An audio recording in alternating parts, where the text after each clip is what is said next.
Good Tuesday evening, March 11th, and welcome to the NCWLIFE Evening News. I'm Grant Olson. Here are a few of the stories we have coming up for you tonight. The Wenatchee School District is considering a separation agreement with an educator accused of sexual assault at tonight's school board meeting. A drive-by shooting broke out Saturday in the 1100 block of North Stratford Road in Moses Lake, sending one victim to the hospital. Get ready for wet weather tonight, tomorrow, and once again this weekend. Your full local weather forecast is straight ahead.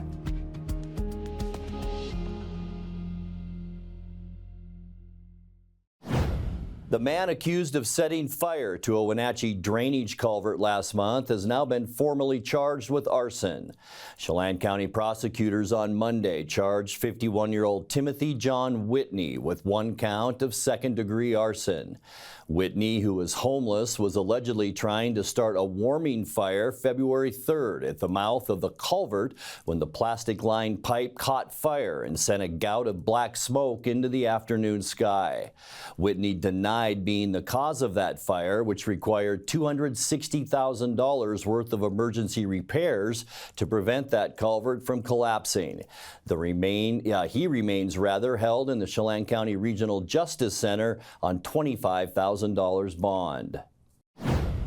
The Wenatchee School District is considering a separation agreement with an educator accused of sexual assault at tonight's school board meeting. According to NCWLIFE media partner The Wenatchee World, former Wenatchee High School employee David Vasquez was accused of groping a 21-year-old woman at a house party in 2023. That September, Vasquez, who was then 41 years old, was charged in Chelan County District Court with third-degree attempted rape. The charges were dismissed in November of 2023, while the alleged victim attended job-related training and has not been refiled since. Under the proposed agreement, Vasquez would resign from his position effective August 31st and would remain on paid administrative leave until that date.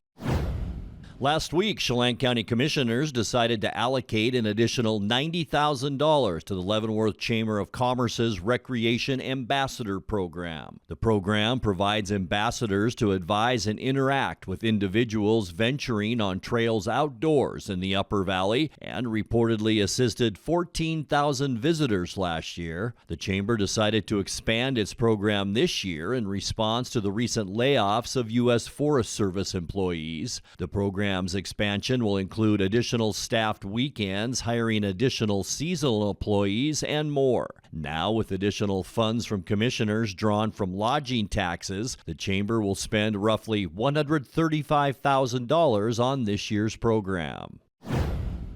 A Bridgeport man is charged with 8 counts of possessing images of child sexual abuse. Douglas County Sheriff's deputies arrested 25-year-old Michael T. Robinson at his home last Thursday. Detectives say they began investigating in October on a tip from the Internet Crimes Against Children Task Force, which tracked alleged downloads of child pornography to Robinson's IP address. Prosecutors filed the felony charges today. Judge Brian Huber allowed Robinson to go free without bond ahead of his next court date, but restricted his travel within the state of Washington. When we come back, the owner of iPro Building Services, an East Wenatchee commercial cleaning business, recently competed in a reality TV entrepreneurial show. North Central Washington Libraries has added 10 new Citizenship Kits to its collection to support people preparing to take the United States Naturalization exam. And today marks the 90th anniversary of East Wenatchee. I'm Grant Olson, and you're watching the NCWLIFE Evening News. Merry Maids can clean your entire home, business, or vacation rental from top to bottom, inside and out. Merry Maids will even take care of cleaning your carpets, and they can pressure wash your home. Merry Maids has thousands of happy customers. They've been cleaning homes and businesses in our valley for over 25 years. Check out their glowing reviews at merrymaidesofwenatchee.com and call the cleaning experts, Merry Maids, to get your free estimate. Your satisfaction is guaranteed, so relax, it's done. Caught in a conflict? Family? Workplace? Neighbor? Business? Housing disputes? Wenatchee Valley Dispute Resolution Center provides mediation services. a cost-effective and efficient way to provide a written resolution to disputes and issues. Plus, we offer mediation training and community education on conflict resolution and communication skills. Contact us to learn more. Hi folks, welcome to Save Mart. How can we help you today? We're looking for a recliner. Okay, right this way. Go ahead and move this chase on the other side. We can just lifetime warranty. Great, I want that one. I would like that one. That's a great choice. And I want this one as well. Okay. And I definitely want this one. You'll find it at Save Mart. Full service at a low, low price. Bring the whole family up to Stormy Mountain Brewing and local public house in historic downtown Chelan. Applewood smoked brisket, street-style tacos, and our award-winning barbecue rubs and sauces. Our meals pair perfectly with our exciting lineup of craft ales, made right here in Chelan. We've got room for big groups, or give us a call for catering. So grab the kids and check out the fun at Stormy Mountain Brewing and local public house located in the heart of Chelan. A drive-by shooting broke out Saturday in the 1100 block of North Stratford Road in Moses Lake, sending one victim to the hospital. Police say they were dispatched about 8 p.m. to a report of a fight in which one participant displayed a gun. After the dispute, a white sedan pulled up alongside the victim's car while northbound on Stratford, and one occupant allegedly fired into the vehicle, wounding the victim in the back and arm. That person was treated at Samaritan Hospital, but their injuries were not life-threatening. Police say the incident is still under investigation. Edwin Eaton, the owner of iPro Building Services, an East Wenatchee commercial cleaning business, recently competed in a reality TV entrepreneurial show called The Blocks. Eaton was selected for more than 50,000 applicants to be one of 100 contestants. He was flown out to Oklahoma, where he filmed for 6 days and competed in daily business-related challenges to advance in the show. Eaton can't say much about his placement since he was part of season 21, which will not air for another 6 to 8 months. But he did tell our media partner, the Wenatchee World, that he made it to the final episode.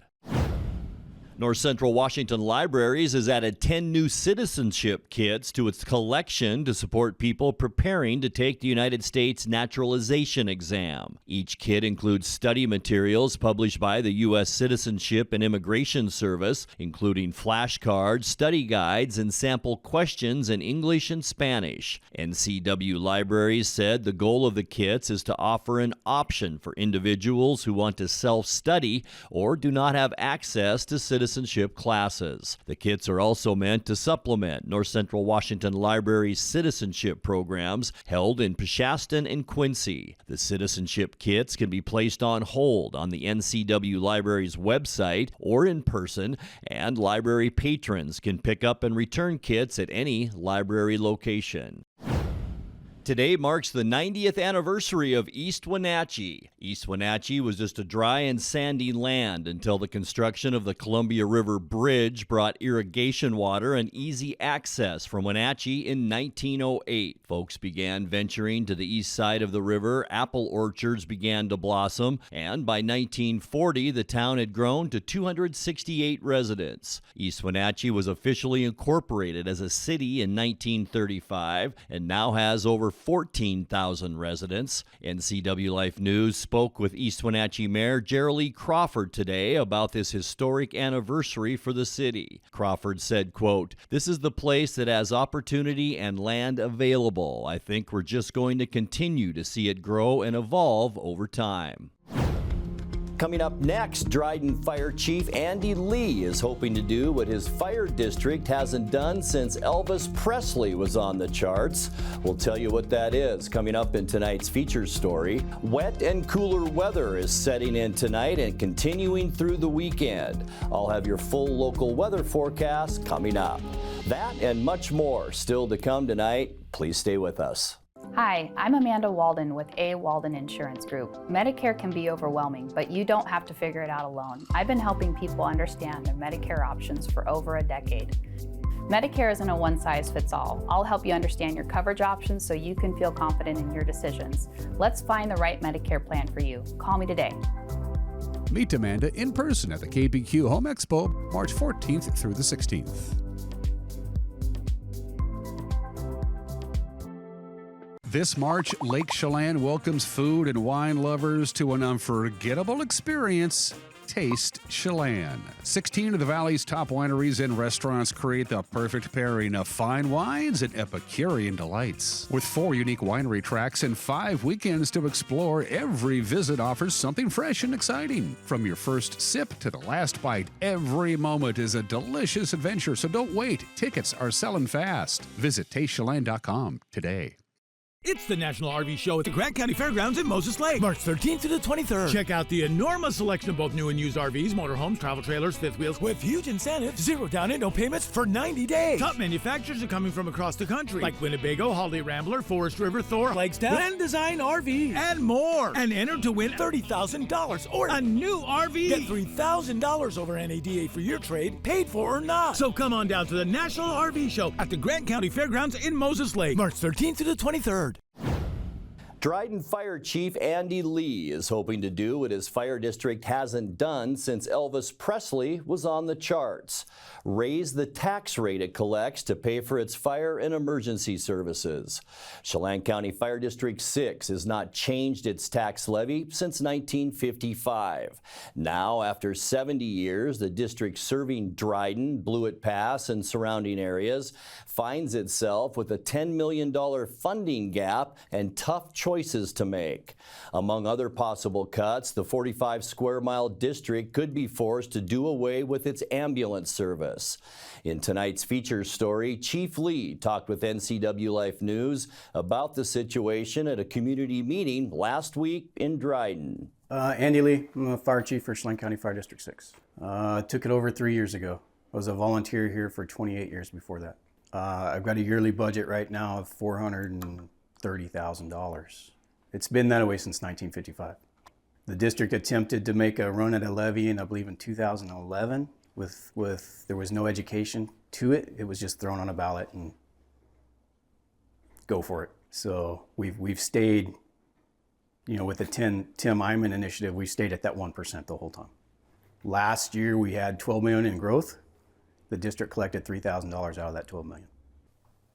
If I was to top out our levy this year, it would still take me 8 years to get out of the deficit I'm in. We're falling behind. It's hard for us to maintain the trucks. I've got 4 engines that are 30 years old. One I've almost completely taken out of service because of rust issues. I attempt to do the maintenance myself unless it comes to a safety issue, just to save money in the budget. And when it comes to safety, we send them to a shop. We respond from Monitor all the way up to mile marker 102, just before Leavenworth, and everything in between. We cover everything outside the city limits of Cashmere. Monitor, Shasta, and Dryden, Blewett Pass. When I started, I had 28 volunteers. I'm up to 60 in 3 years. I'm the only paid employee. I have a part-time admin assistant that does 5 hours a week.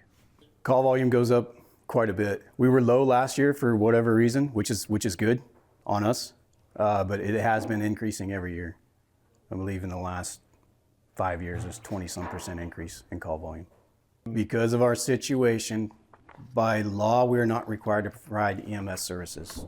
By law, I have to provide adequate fire protection, and being EMS is 83% of our call volume, it takes up a third of my budget, which we don't charge for. That's money gone. So if our levy stays stagnant, that's somewhere we're looking at cutting. We still have Cascade Ambulance, we've got Ballard coming. The problem is you're gonna be waiting on those units to show up. That's the big issue. And if Fire District 6 cancels EMS, it affects everybody. It doesn't just affect us, it affects our taxpayers, it affects our partners. They're gonna have to figure out a way to make that up, and it's truly unfortunate, but we have to provide the fire protection. This station's been here since the 50s. Hasn't been a fire station its whole life. At one point it was a kindergarten. One point there was a library here. The spot we're standing in now, the community actually built in the 60s with their own funds. So we share this with the community club. And if you look around, there's history here from the old Dryden High School, elementary school. So yeah, there's a lot of history here. We thought it was a good thing to not raise taxes. The former boards, fire chiefs, whatever it may be, and it's gotten to the point they let that go for too long, and now we're in the position we're in. No fault to anybody. It's just everybody. It was good intentioned. Time now for a check of your North Central Washington weather forecast. Hope you had a fantastic Tuesday. It was a cloudy Tuesday out there today, and that is all ahead of a storm system that's moving our way. And by tonight, we could even see a little snowfall here in the Wenatchee area, but I'm telling you folks, the real snow will be up in the mountain passes where Stevens could see 8 to 12 inches of snow. Remember, this is Tuesday night through Thursday. Snoqualmie, about 6 to 8 inches of snow, and I even think Blewett could pick up as much as a half foot of snow, and I think most of that will be overnight tonight and through tomorrow. So be extra careful if you're traveling our mountain passes. Today, highs temperature unofficially lower than yesterday, so a little cooler out there. 47 today. 51 is where we should be for this time of year, and our record high, what a beautiful day back in 2007. 72 degrees, our record high. 37 this morning, 33 our normal low temperature, and our record cold for the second straight day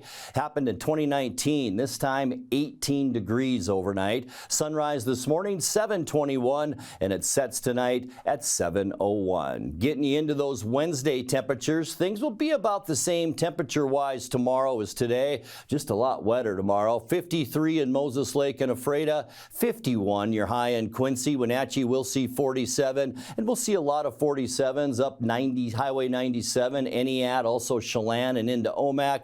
Leavenworth 45, and Cashmere tomorrow a high temperature of 46 degrees. Tonight we can expect cloudy skies. It's all because of this area of low pressure that's just off the coast of Washington. It's bringing those clouds in and a pretty wide swath of precipitation all across the state tonight, and maybe even some snowflakes for us here. Snow levels though about 2,700 feet tonight, and it'll go even up higher than that tomorrow. For Wednesday, cloudy skies. There is that rain likely for almost all of Washington. We'll see temperatures about like today in the mid to upper 40s. For your Thursday, mostly cloudy skies. There's our storm system that moved through. It'll be in Montana now. We're just waiting for the next one to arrive by this weekend, but we're still going to hold about a 30% chance of rain on Thursday.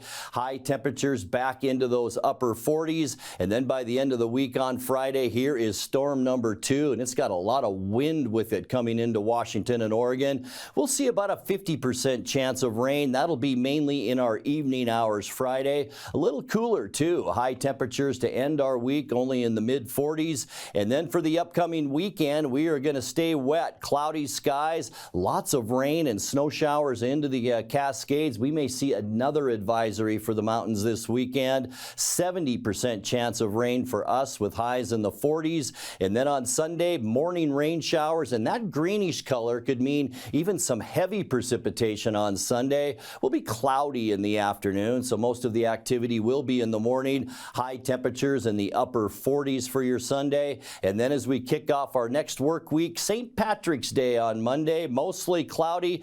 Our weather will start to stabilize a little bit, and that's thanks to this high pressure, which will move a ridge right over the Pacific Northwest throughout next week. High temperatures on Monday, right around 50 degrees. All right, your 7-day forecast. 35 overnight tonight. Rain likely tomorrow. That'll start overnight tonight and last into tomorrow. 47 your high. Scattered showers both Thursday and Friday. 48 Thursday, 44 on Friday. And then a really good chance for more rain, especially in the evening on Saturday. High temperature both Saturday and Sunday, about 48 degrees. And then as we kick off our next work week on Monday, mostly cloudy with a high temperature then of 50 degrees. And that's a look at your North Central Washington weather forecast. Coming up next, tonight's sports report with Eric Granstrom and more as the NCW Life Evening News continues right after this.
And a happy Tuesday to you. I had some people yesterday said, hey, how come you didn't talk about Haley Van Lith and her TCU Horned Frogs on Monday? Well, I wanted to give it all the time it needed for itself today. We had all that Seahawks news yesterday. Yes, Haley Van Lith, the Kashmir grad, and her TCU Horned Frogs are the Big 12 champions in women's college basketball. Haley scored a team-high 20 points Sunday in TCU's 64-59 win over Baylor for the Big 12 title. It was the 8th-ranked Horned Frogs' 3rd win of the season against the Bears. Here's Van Lith. Van Lith will look for 2. Most of the scoring has come from the free throw line for Haley Van Lith, but knocks down the field goal. 11 now for Andrews. Van Lith with the blow by for 2. He has the 4 fouls. There's Fauntleroy D'ing up on Van Lith. The entry pass. Prince against Vonleh for 2. Van Lith gets by Walker all the way to the basket. 9.2 on the clock. Here is Andrews, their top 3-point shooter. Out to Vonleh. Vonleh will launch the 3. Off the iron, no good. Emma Nopu with the rebound, and she is fouled with 1 second left. Andrews will throw it up at the buzzer. Add another chapter to a remarkable story. From last place 2 years ago to Big 12 tournament champions. Haley was selected as the tournament's most outstanding player for her efforts to lead TCU from a 9th place finish last year to this year's championship. Here now to present your tournament's most outstanding player, I welcome in Vice President of Women's Basketball, Dana Scharf. She has the championship belt. No surprise, it goes to Haley Van Lith.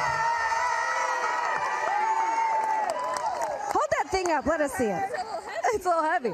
Hey, congratulations. When we were talking after the game about the double team in the first half. When that's happening to you, what is it in you that says I can come out in the second half and put up some points? It's my teammates, really. They make it easy. When teams double me, they hit shots in the first half, so they had to change. And then when they got out of the double, it was my turn. You know, without them playing well and doing what they do, they would have stayed in it. So it's really them. It is so hard to beat a team 3 times in 1 year. You'll have to get alone 2 in the last week. All of them have been battles. What is it about this matchup for you guys? You know, it's a rivalry, and there's a ton of passion, and there's a ton of grit in it, and, you know, this is what you live for. This is what you train all fall and summer for, these moments against your rival for a championship, for the conference tournament. So we were just excited to compete. For you to come to Fort Worth this season, you talk about being special. This is a pretty special unit up here. What's it been like to be a part of this group? You know, it's meant everything for me. Just getting to be around these girls every day as human beings. You know, I couldn't be more joyful. I have joy every day when I come to practice, and it's because of the type of people that I have behind me. So, hell yeah!